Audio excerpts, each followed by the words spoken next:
Good evening, everyone. So we had a little setup there, and now we can get started. I'm Council Member Eric Dinowitz. I co-chair the Bronx Delegation along with Council Member Althea Stevens. I represent District 11, which includes the neighborhoods of Bedford Park, Kingsbridge, Riverdale, Norwood, Van Cortlandt Village, Wakefield, and Woodlawn. I am very excited for this very special Bronx-wide forum on redistricting. And I'm excited about how many people are here. You know, the goal of this forum is to ensure that you are, yes. Are you not in the room? I'm not mute.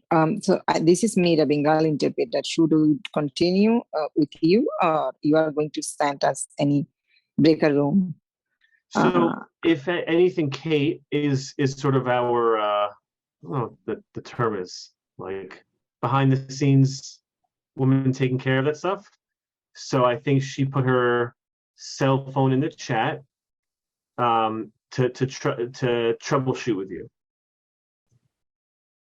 because we want to make sure everyone has the translation services, or interpretation services rather. So she's going to be chatting with you. Okay. Thank you. So I am sorry, as I was saying, so we'll get to the important stuff. Will be interpreted in time. Don't worry. I just want to take the time to thank all of you for coming. This is extremely important that your voices are heard here in the Bronx as we draw new city council district lines. I want to first thank the New York City Redistricting Commission for preparing this informative presentation for our community, so that we all understand how these district lines are drawn and what voices we have in this process. To our tonight's presenter, Miranda Goodwin-Rabb, who is the Assistant Director of Engagement at the New York City Districting Commission, and importantly, was born and raised in the Bronx. And something very special about tonight, we have two Bronx commissioners here with us who at the end of the session are going to answer questions and share their thoughts about redistricting. I want to give a very special shout out to my Chief of Staff, Jenna Klaus, and Councilmember Stevens' Chief of Staff, Kate Connolly, for organizing all the details of this event. As you can see, we're still troubleshooting and dealing with stuff as it's occurring, for coordinating with the commission, for the mayor's office, for doing all this Zoom stuff. Thank you. I also want to let y'all know BronxNet is airing this right now. So I want to thank BronxNet. They are not only a TV station, they are a community partner, and really deeply value having an informed electorate. So thank you to BronxNet. And as you figured out, we live in a vibrant and diverse borough. As a delegation, we are committed to ensuring that everyone has a seat at the table. And so that's why, in addition to what's being aired on BronxNet right now, we've partnered with Moya. That's the Mayor's Office of Immigrant Affairs. And this presentation is going to be is being shared in Arabic, Yemeni Arabic, Bengali Spanish, French, and Albanian. If you're on Zoom, you're able to click the interpretation button, the globe at the bottom I showed earlier. And if you have a friend, family member, these translated presentations are going to be recorded and shared with the broader community. So even if you or your friends are not here tonight, they're going to be able to hear the version that is accessible to them if they speak any of those languages. After the presentation, I'll be sharing some of the questions that you shared with me through the Q&A button at the bottom. So at the bottom of your screen, it says Q&A. You click there, you can start typing in your questions, and we'll be presenting questions to the commissioners and to Miranda after the presentation. Importantly, I want to remind you that the commission is holding public hearings. These are the hearings where you go to voice your opinions about the new lines, things you'd like to see in the district based on some of the things you hear tonight. The hearings start the 16th of August and run through the 22nd, but the hearing in the Bronx is on August 17th from 5:30 to 9 o'clock at Lehman College in District 11. One last thing, we in the Bronx Delegation, it's really important that all the residents of the Bronx understand this. We in the Bronx Delegation, we work really closely with one another to ensure that you are well represented in city government and that the residents of the Bronx have a voice in city government. So I want to quickly introduce the members of the New York City Bronx Delegation who are here, and if they'd like to give a quick hello, they're more than welcome to do that. I see we have council member, my co-chair of the Bronx Delegation, council member Althea Stevens. Hello, everybody. And I know my co-chair he did not expect me to be on because I did have an emergency. He told me not to come, but I feel like this is important. I just wanted to make sure that I stop in and just, say thank you for everybody for tuning in. Like Councilmember Zenowitz said, we do take redistricting very serious. We want to make sure that we're getting this information out to everyone and having as much participation as possible. This is top priority for all of us to make sure this is part of being civically engaged. And the same way we are out there when it's time to vote and doing all those things, making sure you guys are engaged in that part, we want to make sure you're a part of this part and making sure your voices are being heard. So thank you to all those who have joined us today. Thank you, Councilmember Zenowitz, for stepping up and really taking lead on this. And thank you to all of my other colleagues who have been helping and supporting as well. And I just, like I said, I wanted to stop and to just say hello and just say thank you to everyone for joining, and thank you to my co-chair for really taking the lead on this. And I do have to go, but everyone have a great night and happy learning and happy engaging in this process. Thank you, co-chair. We do have a lot of leadership here in the Bronx. I see Councilmember Farias, who is the co-chair of the Women's Caucus, which is, most of the council. Thank you so much, Councilmember Dinowitz. And I just like to say hello to everyone. Hola, assalamu alaikum. And excited to have everyone come on board today to learn a little bit about redistricting and how they can engage in the process. My colleagues in government really have said it all already, but we're ready for our communities to tell us the community borders that they'd like to see stay together, the challenges that we're seeing maybe in some of the already drawn maps, and really just general advocacy of what you'd like to see in your community, in the district that you currently live in, and that being voiced and brought to the table during this process. So thank you so much for coming out and engaging in this process, and we look forward to continuing the work together. And as I mentioned, we have a lot of leadership in the Bronx. We have co-chair of the Black, Latino, and Asian Caucus, Council Member Kevin Riley. Thank you, Chair Dinowitz and Chair Stevens, for hosting this event tonight for the entire delegation. I think my colleagues have stated everything that I would have stated, that this is an important conversation, that we want to represent everybody. We want to keep our communities as intact as possible.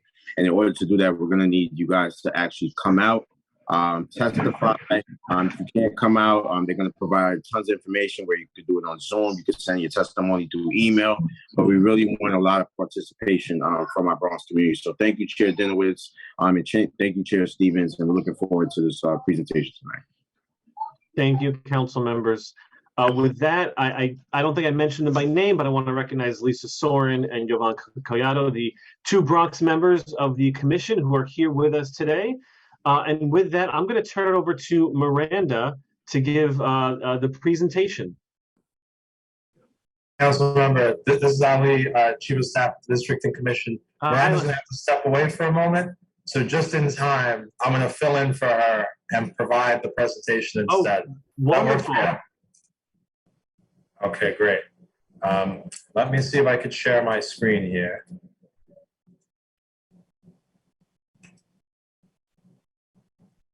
Hopefully everyone can see this. I can, yeah. All right. So again, my name is Ali Rasulmanajad. I'm Chief of Staff for the New York City Districting Commission. I'm going to fill in for Miranda Goodwin-Rabb, our Assistant Director for Public Engagement. So let's just kick off right here.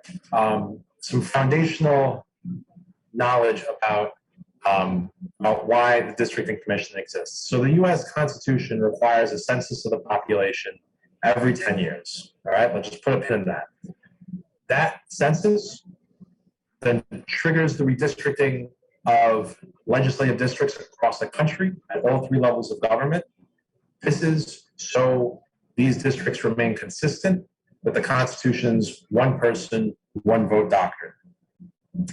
In New York City, the task of redistricting is assigned by the New York City Charter to the Districting Commission. There are 51 council districts, as I'm sure a lot of folks on this call right now know. The commission has 15 members. 7 are appointed by the mayor, 8 are appointed by the city council, 5 of those by the council majority, being the Democrats, 3 by the council minority, being the Republicans. And the criteria for choosing commission members includes by borough, by political party, by demographic status and diversity, and this applies to some of the mayoral appointees and it applies to some of the council appointees as well. On the left, on the far left column, you can see the commissioners who were selected by the mayor and council. Our chair is Dennis Walcott, who many of you may know, former schools chancellor, former deputy mayor, currently president of the Queens Public Library. You can see our Bronx commissioners on here, Commissioner Collado and Commissioner Soren. As well, you can see the commission's senior staff on here on the right column.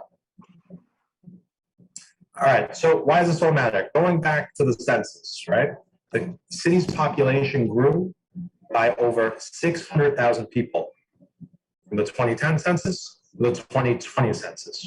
That is as if the entire city of Orlando packed up its bags and moved to New York City. And then on top of that, then the entire city of Pittsburgh packed up their bags and moved to New York City as well. So that's like Orlando and Pittsburgh joined forces and joined the 5 boroughs in the last 10 years. That's a huge, huge growth in population. Now, going back to this idea of one person, one vote, this constitutional idea of one person, one vote. Now the Districting Commission has to rebalance this population across 51 council districts. So some districts have a much higher population than others. Some have a much lower than others. And we want to ensure, or we have to ensure, that our constitutional mandate is to ensure that there is equal voting power across these districts. So we have to distribute these, this new 8.8 number into 51 council districts. And so I just want to point out there's a magic number here. When you divide that 8.8 into 51 districts, you're getting this 172. So I think some interference there. All right, so why does this all matter? I'm sure it is no secret to folks on this call that the council is a co-equal branch of local government with the mayor. The council has power over all sorts of things. Obviously, we have a over $100 billion city budget that was approved this summer. Council members have access to their own discretionary funding, which they use to support community organizations. The council also votes on housing programs. The council votes on investment into different city agencies, community safety program, passes legislation, and the council obviously makes important appointments to various cities, boards, and commissions, such as the Districting Commission.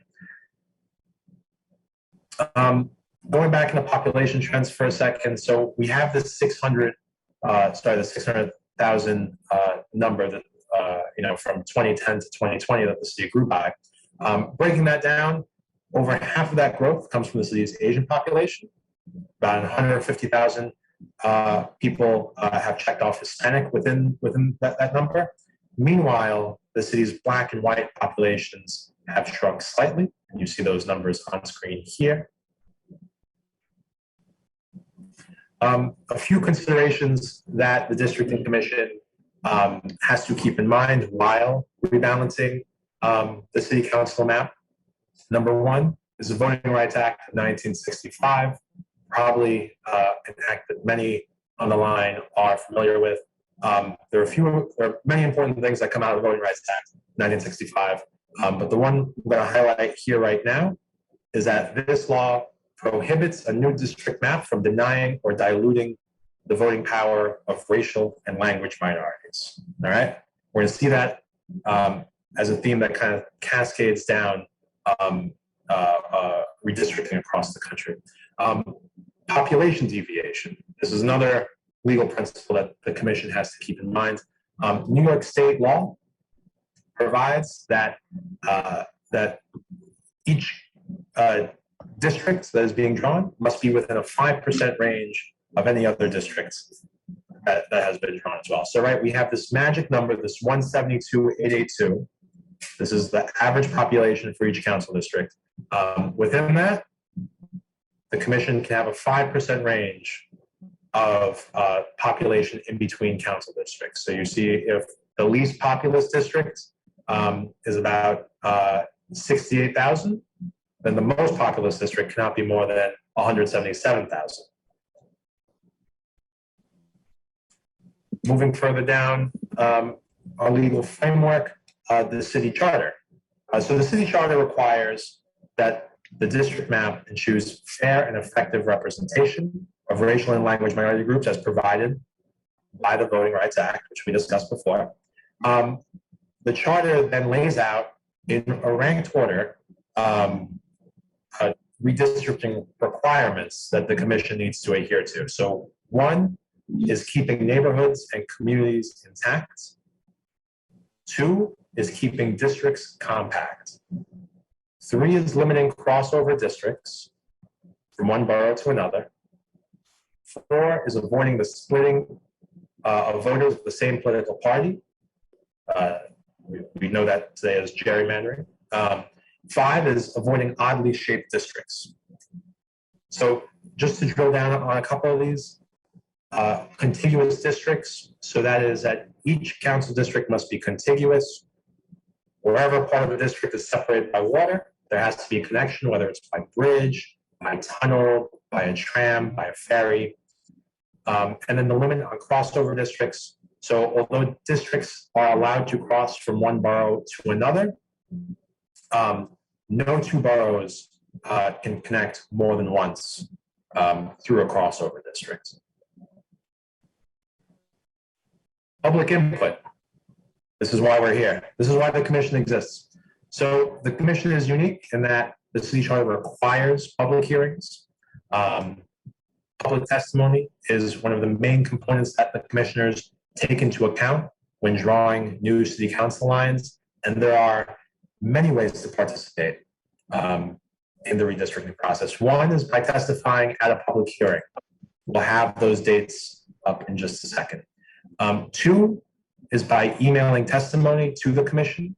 The commission's email for public testimony is on screen. That's public testimony at redistricting.nyc.gov. Three is you can mail in testimony to the commission. The address is 253 Broadway, 3rd floor, New York, New York, 1007. And four is using Districter, which is an online interactive mapping tool to create your own map. And you can save that and submit that to the commission. You can also send a link of your Districter map to the commission in an email along with your written testimony. And we'll provide links to this PowerPoint presentation and to the Districter website as well, so folks can go and create their own maps and check out some of the cool data on there. So New Yorkers are experts on their communities, and the commission truly does need to hear from you as our commissioners redraw the city council lines. I'm sure Commissioner Soren and Kayato would agree. There's no way 15 people can know what 8.8 million people across our 5 boroughs know. Timeline. So we're going into a stretch of public hearings right now. More on that next slide. But just so everyone is aware, the commission's timeframe for submitting a final plan is December 7th of this year. Can happen sooner. Here are some important dates for us though. So starting tomorrow, the commission is hosting its first public hearing in August. This is after hosting 5 public hearings throughout May, June, and July. So the first hearing is for August is tomorrow in Queens at the Museum of Moving Image. The second hearing will be in the Boogie Down over at Lehman College. Then we'll go to Staten Island on Thursday. On Sunday, we'll be in Brooklyn at Medgar Evers College. And then on Monday, next Monday, August 22nd, we'll be back in Manhattan at Schomburg in Harlem. All of these hearings are from 5:30 to 9 p.m., except for the hearing on August 21st at Medgar Evers College in Brooklyn. That hearing is from 3:30 to 7 p.m. So if weekends work better for you, if weekday afternoons aren't good for you, you have that Sunday hearing. I should note that these hearings are not borough specific. Folks are welcome to come and testify on about their block, about their council district, about their county. At any of these hearings, you don't need to live in the Bronx to testify at the Bronx hearing. You do not need to live in Brooklyn to testify at the Brooklyn hearing. Folks are welcome to pick and choose whichever hearing works best for their calendar. And then come September, the commissioners will take into account what they have heard at these public hearings. They will take into account the testimony that has been emailed, mailed, and submitted to them on Districter. And come September 22nd, it will be up to 9 of the 15 commissioners to vote yes on a revised map for the 51 city council districts and submit that to the city council by September 22nd. Here's a flow chart that lays out the process we have spoken about. We are currently on the second round of public hearings with the 5 hearings in 5 boroughs that are coming up. Once the commissioners vote to submit a plan to the city council, the council members on this call, they may choose to approve the map that has been submitted to them, in which case the redistricting process will begin to come to its conclusion. They can take no action, in which case, once again, the redistricting process will come to its conclusion as the map that the commissioners have submitted will be going into law for the upcoming decade. Or the council can formally object to the maps that have been submitted to it from the districting commission, in which case there will be a 3rd round of public hearings, and then the commission will submit a final plan to the city clerk. And there is no city council oversight that would go into that. The commission's 3rd plan will be the final plan at that point. Up on the journey. Some resources here. So again, we will make sure that this PowerPoint is shared with everyone. That you can find it on our website under our. Up on the job. If you'd like to go out right now and see it, but you can view the commission's preliminary plan on here. We have a link to Districter, so you can build your own city council districts. The Department of City Planning has a number of wonderful maps that can help you visualize U.S. Census data. They are heat maps that can show you where various communities are growing, are shrinking, are spreading out. And we also have links to the current city council maps, so you don't lose sight of where we are today. And the New York City Open Data is another great resource for all your New York City needs. So final slide here before we go into Q&A. Obviously, there are many ways to testify. The most popular we have seen is via email. And so that is the email for public testimony, simply publictestimony@redistricting.nyc.gov. And with that, we'll open it for Q&A if I'm correct, Chair. And happy to have this discussion. Absolutely. Thank you so much. I first want to remind everyone that we have the Q&A button at the bottom of the screen, and you'll be typing in your questions, and I'll be either reading the questions or paraphrasing the questions. But one of the questions that came up is, how does someone know if they have been redistricted? Are these maps online? Is there a tool where someone can type their address in and search for their current and potentially new district? Yeah. So actually, I'm going to refer to an outside source here, but CUNY has a great tool, and we can put this in the chat, called Redistricting in You.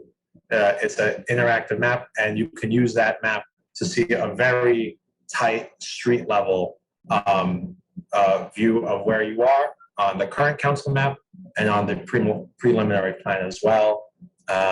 And we can enter that into the chat, actually. Yeah, so if you send those if you put in the chat, Kate can send it to the attendees. I don't think that we are able to send it to attendees, but Kate can. So just put it in there. So folks who are watching on Zoom are able to open the chat. You'll see this link pop up, or you can see interactive maps that where you can type in your address.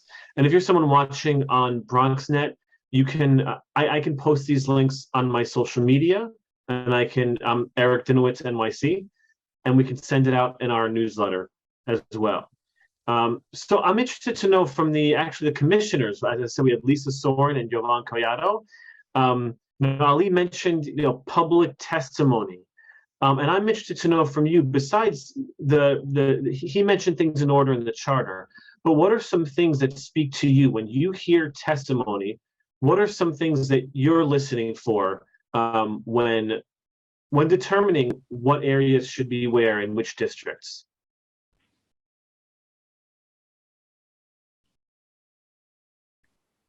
I'll jump in if you'd like. Sorry, I couldn't unmute myself. Good evening, everyone. So if we're doing our own boroughs, in this case, let's talk about the Bronx, and my Commissioner Collado can jump in. It's really the knowledge that we have and the feedback that we're hearing from the public. So in the 5 hearings that we had, unfortunately, the Bronx had one of the lowest turnouts for conversation, for public statements or otherwise, which makes it really hard to better understand the needs of the community and what the borough should need. But we really dug deep into the lines and what they looked like for the last 10 years, taking into account the new population and the knowledge of what we have in our own backyard and the comments of those in the community. And I'll give you an example. The one that pops to mind that I keep using in all my conversation has been Van Nest, right? I personally know Van Nest. I lived in the area. I'm in the adjoining community now, and Van Nest has always had. I kemi pas disa raste kur I kemi kërkuar që populli. I think sometimes the interpretations are popping into the main room. I'm not Yeah, sure. they are. So Van Nest has been vocal for many, many years regarding the fact that they have always been on the cusp between 15 and 13. And they've made it a point to really testify, to be active and bring people. So when you're looking at the lines and the numbers make sense, and we're following all the guidelines and the laws provided to us, keeping it tight, keeping within the numbers, keeping communities together. Hey, Lisa, can I pause 1 second? We just had a request. It's from to make sure it's interpreted. Just we're all of us who are, including myself, if we could just speak a little slower to give the interpreters time to translate. Absolutely. And yell at me if I continue to talk too fast. I tend to ramble really fast. Okay. So communities like Van Nest have been a perfect example of boisterous community that have come forward. They've been very specific as to why. Again, I'm sorry. No. Go ahead. As to why they want their community joined, because it's been fractured or divided for many, many years. And so you're able to take those facts and look at the lines, look at the population, look at the communities, and say, does it make sense? And in this case, based on the conversations, lengthy conversations, and minuscule looking at these streets, it made sense to be able to unite Van Nest after all these years, right? So it really is about bringing the information to us. So I'll ask 2 follow-up questions. One is you mentioned individual streets. Are you commissioners looking for individual street names? Are you looking for broad neighborhoods? How much detail do you want, and how much detail is appropriate? I don't know if Commissioner was trying to. Oh, okay. We go to the street, literally to the street. Is there a park? Do we turn corners here? If we take this, if there's a NYCHA development, where's that NYCHA cutoff? We have to make sure that we don't split NYCHA communities. So in some areas, it has been known to go to the street level. So yes, to a certain degree, it takes the streets to be able to figure out where we are at any given time. And when you are listening to testimony, when people are talking about the streets they want in a particular district, what are some of the arguments, some of the reasons that speak more to you, and what are some things that speak maybe less to you? That's a really good question. I think personally, and then I'm going to turn it to Commissioner Collado. Personally, I think when there's factual impacts on why they want certain districts either in or out of their community. So if we have a community member or members or even our council saying, you know, Allerton Avenue has been 2 districts, almost as an example of Van Nest. You're looking very closely and saying, has there been an impact financially? You know, as you stated it in the very beginning, this impacts housing and allocations of funding and the demographics. I mean, there's a lot of details, but if a person has done their homework and has been engaged and come and say, we've lost money, or, you know, there is, mostly it's the money and the housing as to where it is, and then have the demographics changed. Westchester Square has increased a very large population of an Asian community. Do we now have to look at Westchester Square through a different lens? So when they're coming to us and saying, we want to keep our community together as this community grows, and does it make sense and meet all the federal, city, and state guidelines, then that's what's going to make sense to us as commissioners. Commissioner Collado, please jump in because I can talk forever. Thank you, Commissioner. And you know, like Commissioner Soren, I think covered it very well. You know, this is this is a process that, you know, is driven by that input, essentially. So, as Ali said during the presentation, there's no way that the 15 commissioners can know what the, you know, over 8 million people in the city of New York know about their specific neighborhoods. So, you know, we've both been in the Bronx. Myself, I've been in the Bronx essentially my entire life. I have family all over the borough, from every corner of the borough. I visit often. But even then, I can't say that, you know, I know better than someone who lives in Riverdale or in Longwood about their particular area and what institutions in their neighborhoods are really those communities of interest, right? So while in one district, it may be just the fact that they're all, you know, single family homes and mostly homeowners. In another district, it may be a religious institution that kind of holds the community together. In another, it may be language. It may be that, you know, we all speak the same language in this corner of the Bronx, so we'd like to remain in one district. Right. That's an interesting phrase. I keep hearing communities of interest, and you gave some examples, types of housing, economic interests, racial, ethnic, language. And one of the questions that came on the chat is, whose voice matters in this process? Meaning, is it because we're talking about districts where voters vote for the council members, are we talking about voters being the only ones who could testify? And is it voters and citizens are the ones who you listen to? Who are the voices in this process that you listen to and who matter? The public. So the public in general.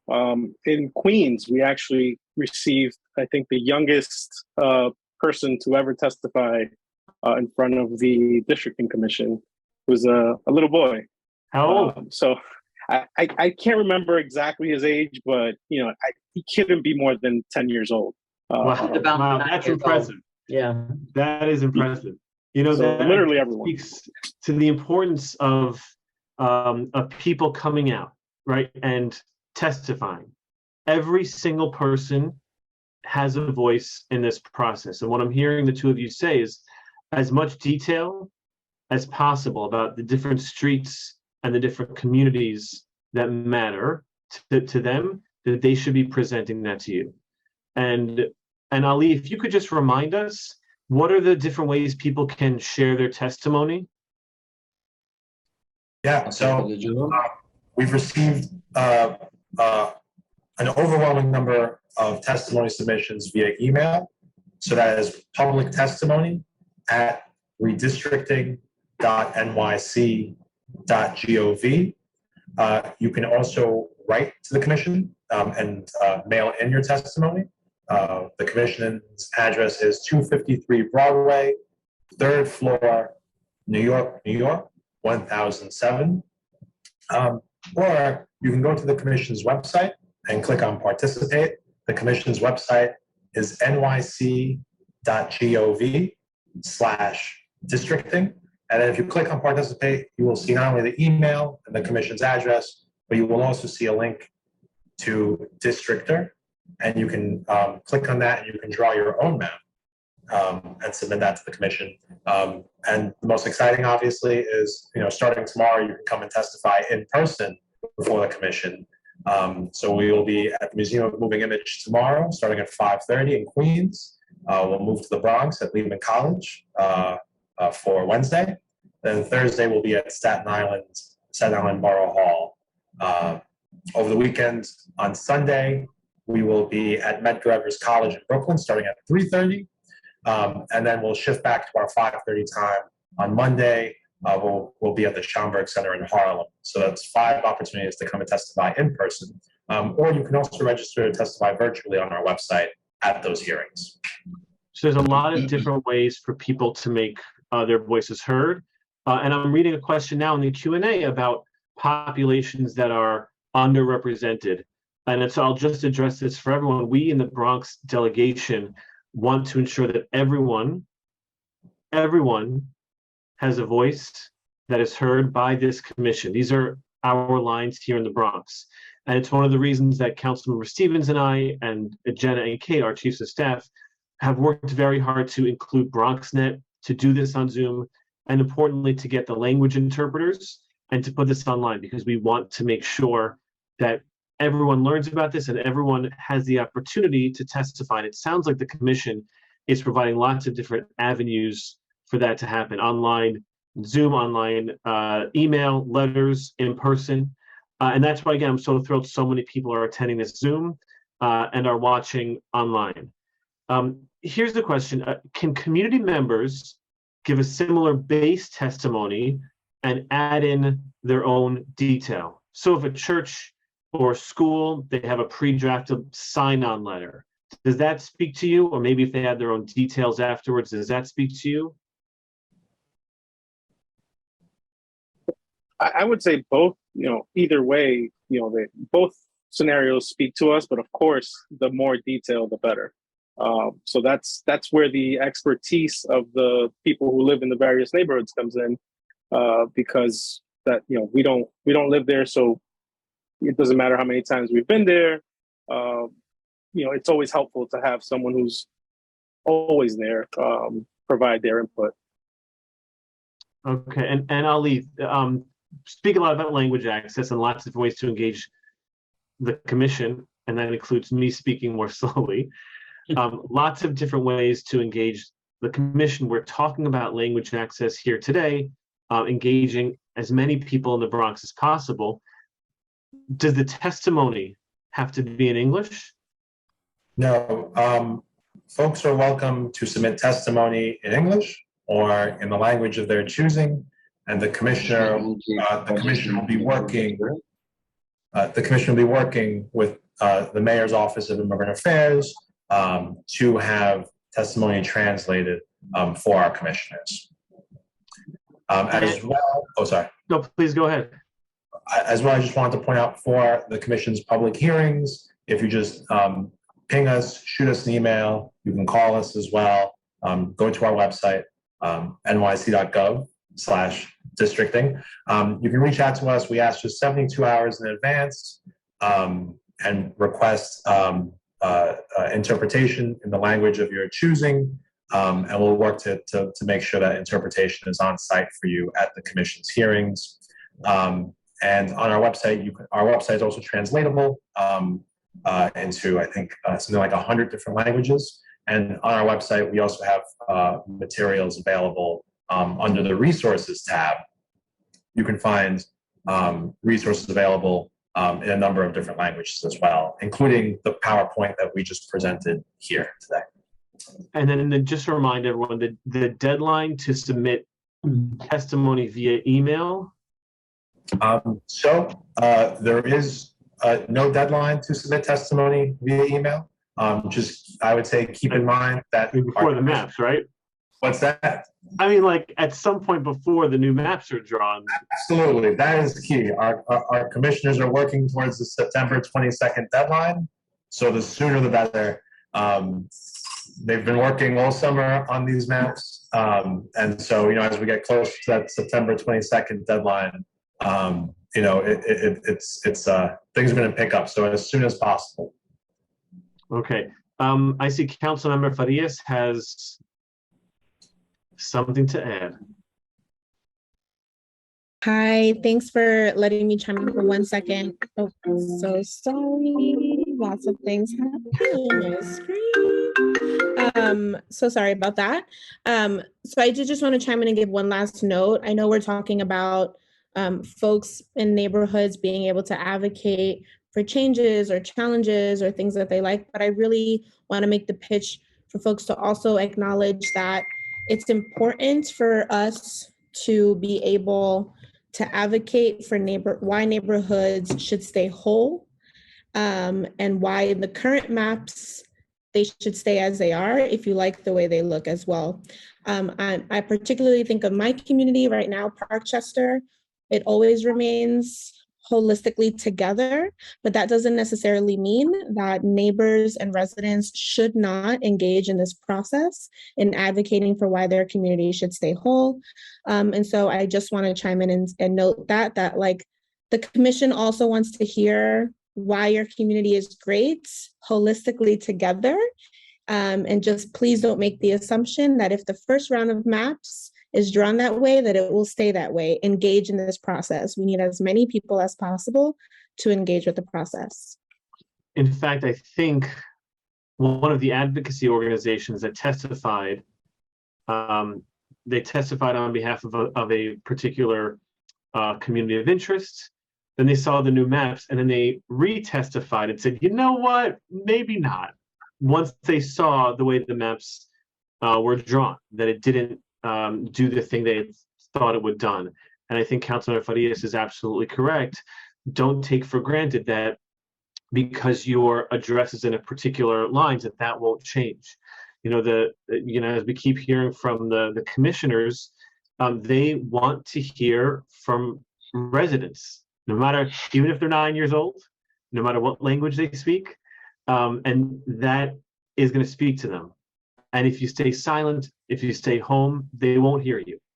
And so I encourage everyone, not just on this call, not just watching on BronxNet, but to tell your community, tell your friends to submit testimony. Ali, there was a question about sort of the ethnic build of different districts, the new maps and the old maps, and potential new maps. What tools are available for us to have a better understanding of the racial and ethnic communities to make sure they're not broken up by redistricting or packed together by redistricting? Thank you. That's a great question. I think it's at the heart of a lot of the work that the commissioners have undertaken over the past few months, including last Thursday. They held a public meeting with Dr. Lisa Hanley, who's a social scientist who is working with the commission to better understand the implications of redistricting. And she conducted a racial block voting analysis then. You can find that online on the commission's website and through our YouTube. And so, if you want to also look, though, individually district by district, the commission's website under the Maps tab has a document that's called Individual District Atlas. You can click on that, and you can see each preliminary council district, the shape of it, but also you can see the demographic breakdown of those districts. You can see the population, the whole population, the population as a percentage. You can see the deviation of each council district. Additionally, I'm also going to point out that if you go to Districtor, and excuse me for a second, as my cat is jumping all over the place. But if you go to Districtor off the commission's website, you can look at a block by block breakdown and see the census data block by block for what the demographics look like throughout the city. So you can get a very micro level reading of that. Right. And Jovan, and this will be our last question, and then I'll leave it for last words from our commissioners. But Jovan, last question, just for clarity, if I live in the Bronx, I have to testify at the Bronx hearing, or can I go to any of the hearings that are going on in this testimony period? Not at all. So you're welcome to testify at any of the public hearings. Just because you live in the Bronx doesn't mean that you can't come to our Sunday public hearing over in Brooklyn, right? I think it more depends on when is a good time for you to come out, or come to all of them. Yeah, I'm interested to know that it's good to know that you'd like to hear from the same person 5 times. It shows how much you care about hearing from the community. I love it. I know that there are more questions. Ali, is the commission fielding questions from residents? Do they have a sort of like helpline for those sorts of questions? Definitely. So folks are welcome to call the commission. And I'm just going to pull up the commission's phone number real quick because I have not memorized it. You can also email us if you have just general inquiries, suggestions for maybe how we can do things better. So our email is nyc redistricting@redistricting.nyc.gov, or you can call the commission at 212-676-3090. So 212-676-3090. Okay. So Commissioner Soren, any last remarks? Anything, one final word you want to share with the folks watching this evening? I'm going to echo what's been said all night, the importance of involvement, the importance of having your voice heard. As I say, squeaky wheel gets the oil, right? And we want to make sure that the Bronx is properly represented, and that's something that we've been fighting for a very long time. So, we encourage you.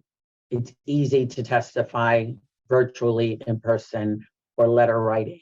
We will figure it out to get your voices heard. Just participate and share it out. And thank you for the opportunity, Councilman, for us to be here this evening. Thank you so much, Commissioner. Commissioner Collado, the final words? I'd also like to echo Commissioner Soren and just invite the public to please come out and testify. Selfishly, it makes our job a lot easier when we have information from the public to go by. So please come out and just let us know, what you think about your neighborhood, where you want to see these lines, what you want to see remain intact. We'd love to see you. And then thank you again for the Bronx delegation and you, Councilmember Dinowitz and Councilmember Stevens, for putting this together. I think it's a great forum for the people of the Bronx to get this valuable information. And Ali, any final words? I urge everyone to reach out to the commission if you have questions. Visit our website. There's just so much information on our website, not only our contact information, but also amazing resources as you start to think about your testimony or as you start to finalize your testimony. nyc.gov/districting, amazing maps, this PowerPoint presentation available in multiple languages, information about the upcoming hearings, There's really just a lot on there. So feel free to reach out to us and check out our website. And we're looking forward to hearing from everyone. If not at Lehman College this week, hopefully soon. Thank you. Thank you so much. I just again want to thank everyone who attended this Zoom, everyone who's watching on BronxNet, or anyone who's watching a recording of this. It's very important that your voices are heard. I know so many of you still have questions. And so for those of you on Zoom, we'll be sending a follow-up email with some of the helpful links. Otherwise, you can follow any of us in the delegation on social media. Mine is Eric Dinowitz, NYC. You could sign up for my newsletter, where we'll include helpful information, a lot of the links that were spoken about this evening. And again, any other questions that weren't answered, feel free to reach out to my office, directly to the commission to help answer those questions. With that, I want to thank the commission and Ali and Miranda for the presentation. Of course, Commissioner Soren and Collado, my co-chair, Councilmember Stevens, and our colleagues in the Bronx Delegation, including Councilmembers Farias and Riley, and my Chief of Staff, Jenna Klaus, and Althea's Chief of Staff, Kate Connolly, for really putting this together. And of course, here in the Bronx, care very much about engaging all communities. So a special thank you to the Mayor's Office of Immigrant Affairs and the interpreters who were doing the live interpretations tonight, the recordings of which will be put online. If you follow us on social media, you'll be able to find those. Thank you all. Thank you all so much for your attendance and for your help.